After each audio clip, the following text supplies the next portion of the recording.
Channel shine the word with ताजी। इस video में हम लोग देखने वाले हैं क्लास 12 का आपका जो गृह विज्ञान का खंड खा है उसका चैप्टर 1 एकाकी एवं संयुक्त परिवार का मनोविज्ञान। तो इसके हम लोग मोस्ट इंपॉर्टेंट जो है लघु उत्तरीय क्वेश्चन आंसर देखने वाले हैं। इससे पहले की वीडियो में हम लोग अति लघु उत्तरीय क्वेश्चन आंसर देख चुके हैं, बहुत इंपॉर्टेंट है, वो वीडियो ज़रूर देख लीजिएगा।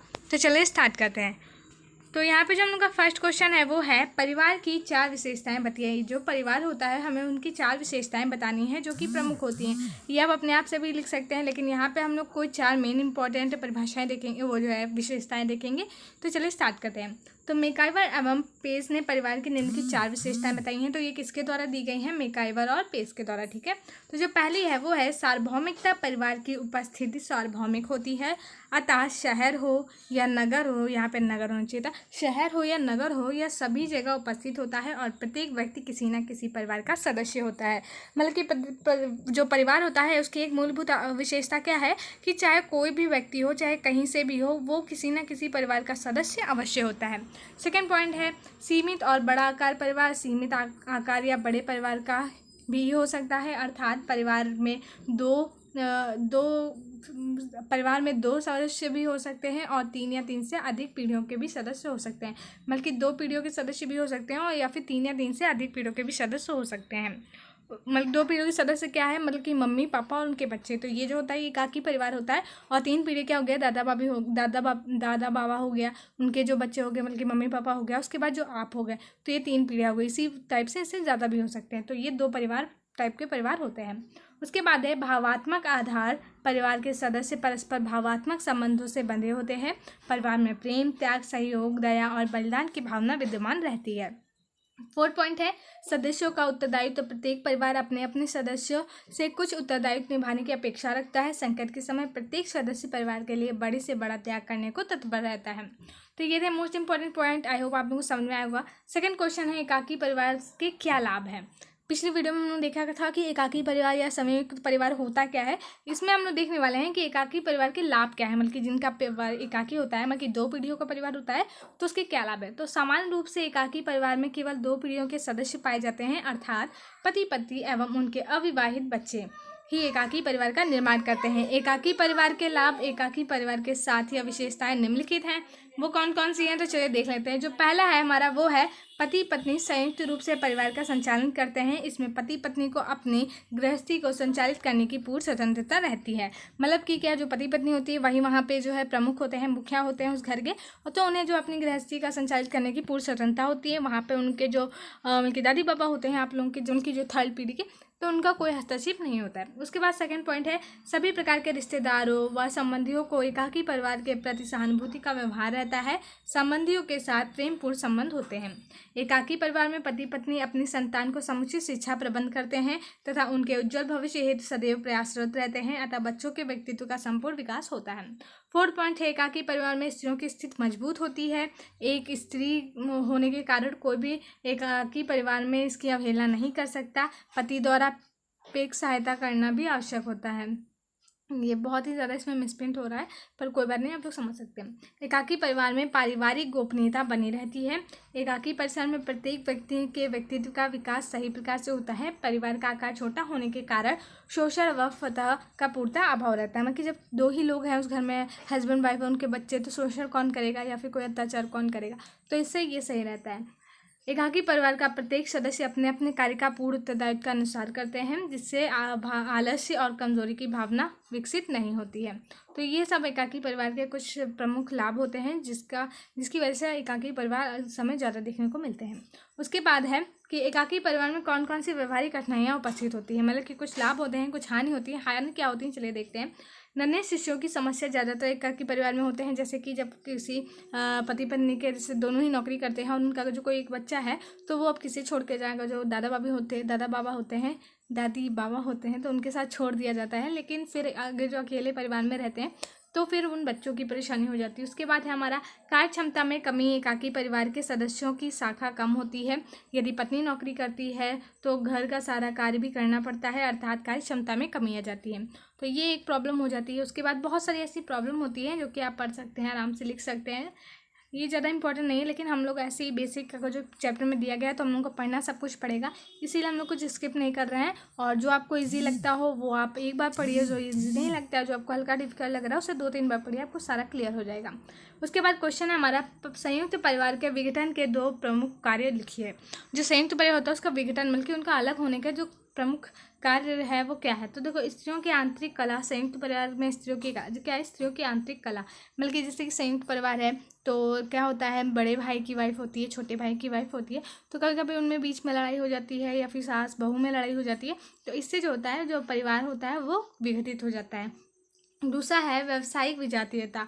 तो क्या होता है, 20वीं सदी में भारतीय समाज को परिवर्तित करने वाले अनेक सामाजिक आर्थिक क्रियाओं के फलस्वरूप नए नए व्यवसाय व रोजगार के व्यक्त आने से लोग इन गाँव में आशा अवसरों की ओर आकर्षित हुए हैं। संयुक्त परिवार के सदस्य भी परंपरागत व्यवसाय को छोड़कर इन व्यवसायों को अपनाने लगे हैं। इसके परिणाम स्वरूप संयुक्त परिवारों में विघटन तेजी से होने लगा है।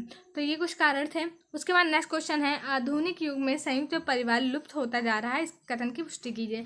मतलब कि अभी आप देखते हैं प्रेजेंट टाइम में क्या हो रहा है कि सभी छोटे छोटे परिवार होते हैं, बहुत छोटा छोटा अलग अलग रहते हैं सब, मतलब कि सब एकाकी परिवार बना के रहते हैं, तो संयुक्त परिवार अब बहुत कम देखने को मिलते हैं। तो ऐसा क्यों हो रहा है ये हमें बताना है। तो देखिए, औद्योगिकरण के इस युग में संयुक्त परिवार व्यक्ति या समाज की मांगों को परिपूर्ण से नहीं कर पा रहा है, इसलिए संयुक्त परिवार का जो है विघटन होता जा रहा है, या फिर इसके परिणाम स्वरूप अत्यधिक परिश्रम स्वीकार किया जाता है। मतलब कि यह बताया जा रहा है कि जो संयुक्त परिवार है वो इस समय जो है वो उस मांगों को पूरी नहीं कर पाता है जो एक व्यक्ति को चाहिए होता है। इस पीढ़ी की जो सोच है वो जो ऊपर वाली पीढ़ी है, जो तीसरी मतलब की सबसे बड़ी पीढ़ी है, उसकी पीढ़ियों से बहुत ही ज़्यादा अलग होती है, तो उनकी सोच नहीं मिल पाती है, उनके व्यवसाय नहीं मिल पाते हैं, जिससे बहुत सारी जो है प्रॉब्लम्स क्रिएट होती हैं, जिसकी वजह से इस समय जो होता है कि एकाकी परिवार ज़्यादा लोग पसंद करते हैं। और आगे देखते हैं, प्रथम औद्योगिक एवं नगरीकरण की प्रक्रिया में रोगों के कारण गांव के लोगों में नगरों की ओर प्रवेशन होता है। जैसे कि क्या होता है, बहुत लोग पहले गांव में रहते थे सारे लोग, लेकिन अब जैसे कि मम्मी पापा को छोड़ के बच्चे जिनकी शादी हो गई वो अब जाते हैं शहर में नौकरी करते हैं, तो वहाँ रहने लगते हैं। इसके कारण भी जो होते हैं बहुत सारे परिवार बिगड़ जाते हैं, अलग अलग रहने लगते हैं, और ऐसे बहुत से कारण होते हैं जिससे कि ये परिवार होते हैं वो अलग हो जाते हैं।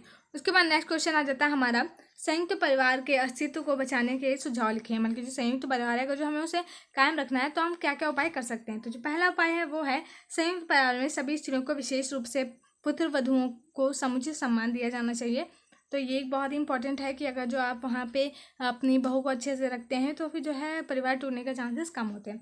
सेकेंड पॉइंट है, परिवार के मुखिया को अधिक से अधिक उदार एवं न्यायप्रिय होना चाहिए। संयुक्त परिवार में मारपीट होनी चाहिए एवं योग्य व्यक्तियों को अधिक से अधिक सम्मान सुविधा प्रदान की जानी चाहिए। उसके बाद है, संयुक्त परिवार में सभी सदस्यों के लिए आवास की आवश्यक सुविधा होनी चाहिए।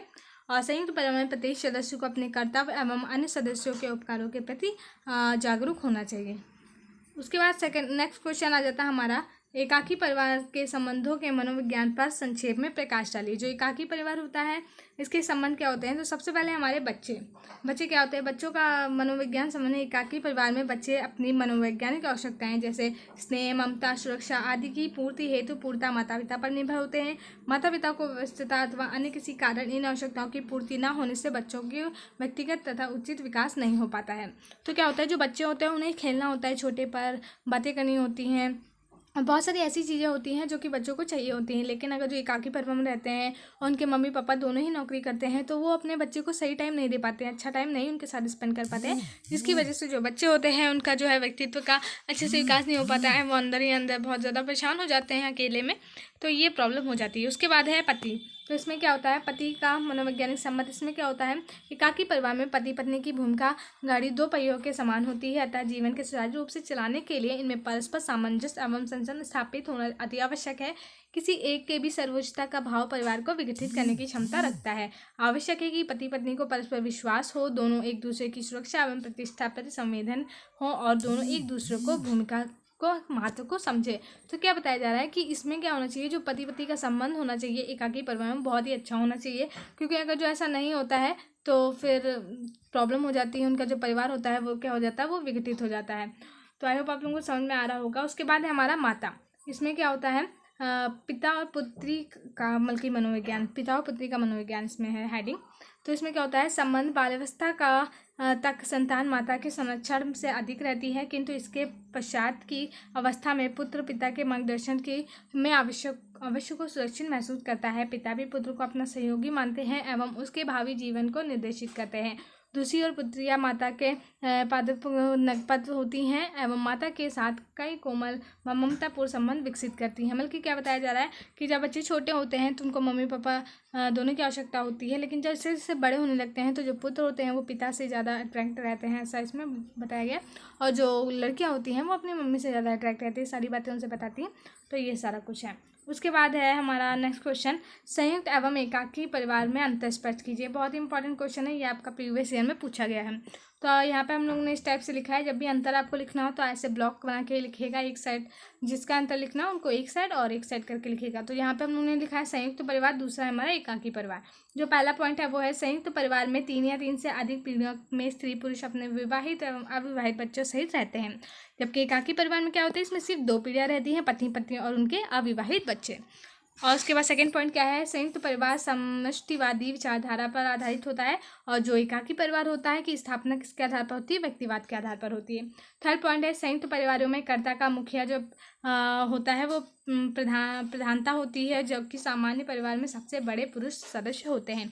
संयुक्त परिवार में जो परिवार का सबसे बड़ा सदस्य होता है वही मुखिया होता है, जबकि जो एकाकी परिवार होते हैं यहाँ पे माता पिता मतलब कि जो पति पत्नी होते हैं वो दोनों की प्रधानता वहाँ पे रहती है। उसके बाद है पॉइंट हमारा, संयुक्त परिवार के सभी सदस्यों को कार्य के लिए कर्ता मुखिया ही उत्तरदायी होता है, और जो एकाकी परिवार होता है उसमें प्रत्येक कार्य का उत्तरदायी पूर्ण रूप से माता पिता पर ही होता है। उसके बाद है संयुक्त परिवार में सामाजिक गतिशीलता नाम मात्र के लिए होती है, और एकाकी परिवार में अपेक्षाकृत अधिक गतिशीलता पाई जाती है। उसके बाद नेक्स्ट पॉइंट है हमारा, संयुक्त परिवार में स्त्रियों का उपयुक्त स्थान से सम्मान न होने के कारण उनकी दुर्दशा होती है, जबकि जो एकाकी परिवार होता है वहाँ पर जो स्त्रियों का है ऐसा कोई भी चीज़ देखने को नहीं मिलती, बल्कि उनकी अपेक्षाकृत उनकी जो स्थिति होती है वो ठीक रहती है, उनका स्थान ऊंचा एवं सम्मानजनक रहता है। इसमें क्या है, संयुक्त परिवार में परिवार के सदस्यों के बीच द्वेष कला एवं एक प्रकार का मानसिक तनाव हर समय बना रहता है, बल्कि किसी ने किसी को कुछ कह दिया, किसी ने किसी को कुछ कह दिया, तो ऐसे में उनका जो दिमाग होता है यही सोचा करते हैं कि इन्होंने मुझसे को ऐसे कैसे कह दिया, तो बल्कि कुछ ना कुछ उनके बीच में झगड़ा या कलह चला करती है। लेकिन एकाकी परिवार में ऐसा नहीं होता है, 2 ही लोग होते हैं, क्या ही लड़ेंगे। उसके बाद आगे देखते हैं। उसके बाद नेक्स्ट क्वेश्चन है हमारा, समाज व परिवार को कोट परिवार से क्या लाभ है। ये क्या क्वेश्चन है, ये बहुत इंपॉर्टेंट है, एक बार अच्छे से पढ़ेगा आप। हम तो भारतीय विचारधारा के अनुसार प्राचीन काल में पारिवारिक संस्था का अत्यधिक महत्व रहा है। यह समाज को एक महत्वपूर्ण इकाई मानी जाती है जो समाज में स्थापित वृद्धि और अर्थ का प्रमुख आधार है। मैकाइवर और पेज ने जो है परिवार को समाज की सबसे महत्वपूर्ण संस्था माना है। बड़ा परिवार होने पर इसमें कई प्रकार की कठिनाई व्याप्त रहती हैं। यहाँ आमदनी कम तथा खर्च अधिक होता है, जिससे विपरीत छोटा परिवार सीमित आवश्यकताओं वाला होता है और इसके सदस्य भी सीमित होते हैं। इनकी आवश्यकताएं छोटा एवं खर्च कम होती है। तो क्या बताया जा रहा है, जो संयुक्त परिवार होता है इसमें जो आवश्यकताएं होती हैं वो बहुत ही ज़्यादा होती हैं, क्योंकि सभी लोगों की सेम आवश्यकताएं होती हैं। लेकिन कहीं कहीं पर ऐसा देखने मिलता है कि जिस संयुक्त परिवार है तो वहाँ पर जितनी आवश्यकताएँ होती हैं, जितने लोग खाने वाले होते हैं उतने ही कमाने वाले होते हैं। लेकिन कभी कभी ऐसा हो जाता है कि संयुक्त परिवार तो आधे लोग काम नहीं कर रहे, आधे लोग कर रहे हैं, जिससे कि थोड़ी थोड़ी प्रॉब्लम हो जाती है। लेकिन जो एकाकी परिवार होता है वहाँ पे कम ही लोग होते हैं, मतलब कि 4 लोग हो रहे हैं, 5 लोग हो रहे हैं, माता पिता और उनके बच्चे, जितने भी बच्चे हो रहे हैं, तो उनमें क्या होता है, जितना भी उन कम आवश्यकताएं होती हैं उनकी जो सैलरी होती है उसी हिसाब से होती है, ताकि वो अपना जो है घर का जो है सारा कुछ मेनटेन कर ले, क्योंकि इस परिवार की आय भी कम होती है। संख्या में सीमित रहने पर एक आवश्यकताओं को ठीक से पूर्ण किया जाता है। इस या गलत हो गया, परिवार में ऐसी जिसका कारण पापा एक दूसरे के दुख बांटना, सुख बांटना, उसे समझना और उसके साथ बांटना शामिल होता है। छोटे परिवार में जीवन का मूल आवश्यकताएं रोटी, कपड़ा और मकान की आवश्यकताएं होती हैं, जिनमें बड़े परिवारों को अतः समान व परिवार की दृष्टि से बड़े परिवारों की तुलना में छोटे परिवार श्रेष्ठ रहते हैं। तो ऐसा बताया जा रहा है कि अगर जो अच्छे से रहना है, सारी मूलभूत आवश्यकताएं पूरी करनी है, तो ऐसी स्थिति में जो संयुक्त परिवार होते हैं उनसे अच्छा जो क्या होता है, एकाकी परिवार होता है। लेकिन मेरा मानना है कि जो संयुक्त परिवार वो ज़्यादा अच्छा होता है, वहाँ पे सब मिल बांट के रहते हैं। तो जैसा भी था, ये क्वेश्चन ऐसे थे, ऐसे ही क्वेश्चन आपके बनेंगे, दीर्घ उत्तरी के भी ऐसे ही बनेंगे। तो कोई प्रॉब्लम हो तो आप मुझे कमेंट करके पूछ सकते हैं। इसका जो आपको क्वेश्चन आंसर का PDF है आपको टेलीग्राम ग्रुप पे मिल जाएगा, वहाँ से ले सकते हैं और आप अच्छे से पढ़ सकते हैं। तो ये बहुत ही ईजी चैप्टर था, आप लोग खुद ही यहाँ पे सब कुछ लिख सकते हैं, सिर्फ आप लोगों को समझना होता है और बाकी इसमें लर्न करने वाला कुछ नहीं है। बस एक बार वीडियो देखिए, समझ जाएंगे और सब आप लिख सकते हैं। तो अगर जो वीडियो अच्छी लगी तो प्लीज़ लाइक करिएगा। मिलता है मैं नेक्स्ट वीडियो में। Thank you.